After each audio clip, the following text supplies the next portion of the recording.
Hello everybody. The year 2024 marked an unprecedented turning point in North Korea. A country known for its strict control and surveillance over all forms of religion, North Korea suddenly witnessed an extraordinary phenomenon. Islam, a faith that had been virtually unheard of for decades, began to grow rapidly. Thousands of North Koreans chose to embrace Islam, drawing international attention and sparking deep curiosity about how such a development could happen in such a tightly controlled state. In the heart of Pyongyang, the Al-Rahman Mosque, which had once been empty with only a handful of worshippers, was now filled with the sounds of takbir and prayer. Previously, there were only a small number of Muslims in the capital, but by 2024, the mosque was never empty. Worshippers from all corners of the country began to gather for prayers, especially during specific times like Friday prayers and Islamic holidays. This was a shocking development, even for some North Koreans who were still struggling to understand what was unfolding before their eyes. What was even more surprising was the policy shift from President Kim Jong-un. In the midst of an extremely authoritarian regime, Kim Jong-un made an unprecedented decision to allow the construction of new mosques. This move was a major shock to the international community, which had long considered North Korea a country that was almost entirely closed off to religious diversity. New mosques began to spring up in several major cities, and what had once been a dark and secretive reality for Muslims in the country was now becoming a glimmer of hope for their future. However, this development was not a mere coincidence.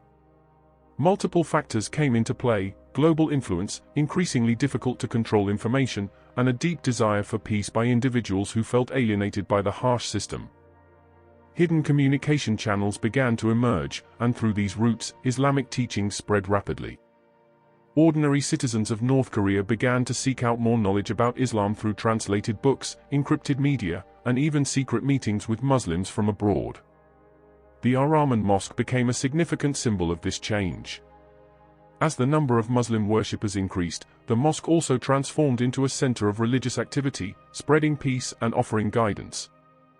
Imams, many of whom had come from abroad, began teaching Islam in a manner that was filled with wisdom, explaining how the faith could bring peace, justice, and freedom. North Korean Muslims, once isolated, now found themselves as part of a larger spiritual family, supporting one another in the face of adversity. But even as they found peace in their faith, they knew their path was still uncertain. The growing number of worshippers at the Al-Rahman Mosque and other mosques became a focal point for international attention, raising many questions. Why now? Why, in the midst of this harsh regime, was Islam spreading so rapidly? What made President Kim Jong-un greenlight such a change? North Korea, a nation known for its extreme isolation and control over nearly every aspect of life, holds a much more complex and intriguing story when it comes to religion than many would expect. While the country has long been notorious for its authoritarian regime and tight restrictions on religious freedom, the surprising growth of Islam in recent years has made it a fascinating subject to explore. Islam first began to make its presence known in Korea during the Japanese colonial period, more than a century ago. Many people from Central Asia, such as ethnic Kazakhs and Uyghurs, were brought to Korea by the Japanese government to work in various sectors. Among them, a small number embraced Islam, and they began forming small communities.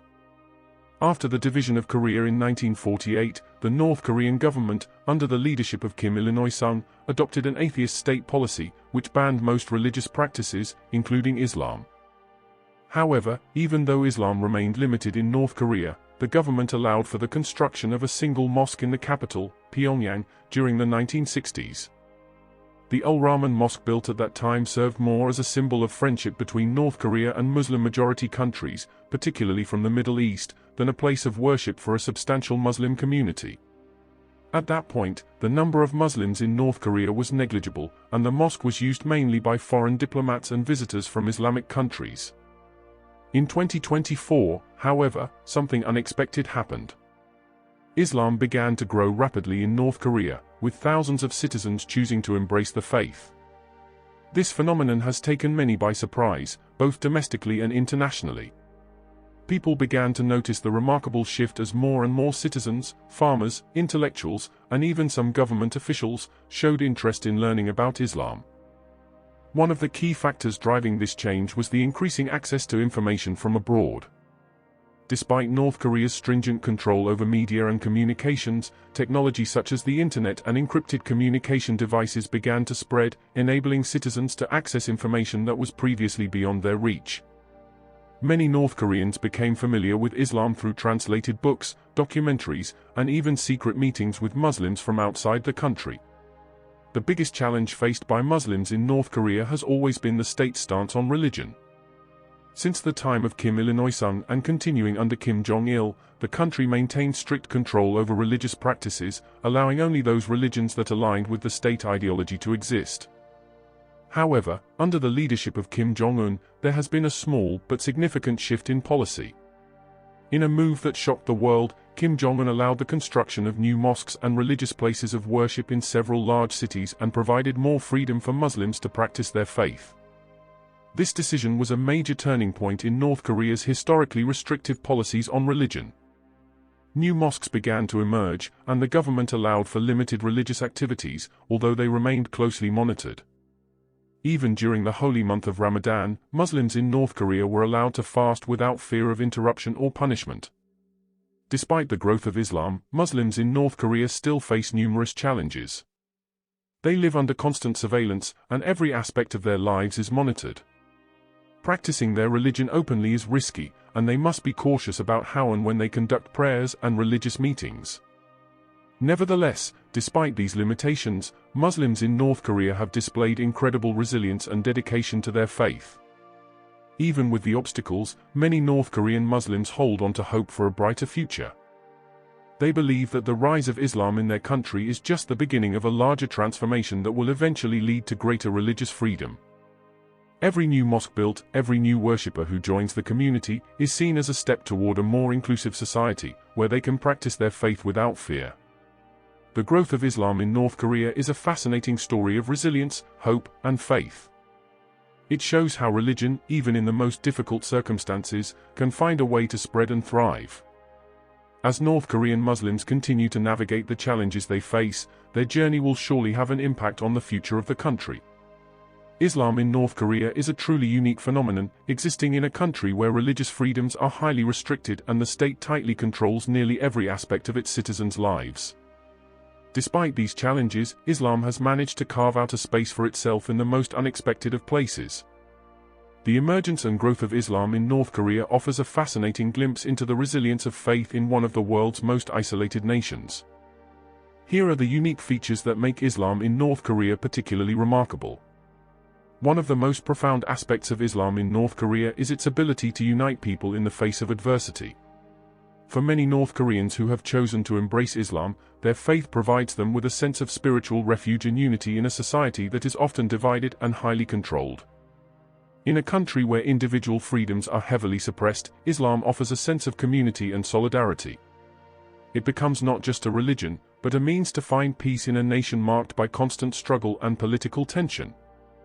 Islam's ability to bring people together in such a setting is remarkable. For many, becoming a Muslim means entering a supportive network of individuals who understand their struggles, offering both spiritual and emotional support. Despite living in an oppressive system, these Muslims find solace and strength in their shared faith, knowing that they are not alone. The most significant feature of Islam in North Korea is the courage exhibited by its followers in practicing their faith, despite living under intense surveillance. North Korean Muslims face constant scrutiny from the government, and any public display of religious devotion could potentially lead to severe consequences. For instance, public prayer and the observance of Islamic holidays like Ramadan are often done discreetly to avoid attracting the attention of the authorities. The small but growing community of Muslims in North Korea has learned to practice their faith quietly, meeting in secret locations to pray and share religious knowledge. This ability to maintain their devotion under such pressure is a testament to the strength and resilience of their faith. Even though Islam is still not officially recognized as a major religion in the country, these Muslims continue to practice their beliefs with quiet but steadfast determination. In a society that often breeds anxiety and fear, Islam has become a source of inner peace and harmony for many of its followers in North Korea. Islam's teachings on compassion, justice, and personal responsibility provide guidance in a world where the pressures of survival often overshadow spiritual well-being. Through practices like prayer, fasting, and charity, North Korean Muslims find a way to connect with a higher purpose, transcending the harsh realities they face on a daily basis. The teachings of Islam encourage mindfulness and self-discipline, and for many North Koreans, these practices offer a path to personal peace in the midst of chaos. In a society where external freedoms are limited, the internal freedom that comes with embracing faith becomes all the more significant. Islam teaches its followers to focus on their relationship with God, offering a sense of fulfillment that cannot be provided by material or political pursuits.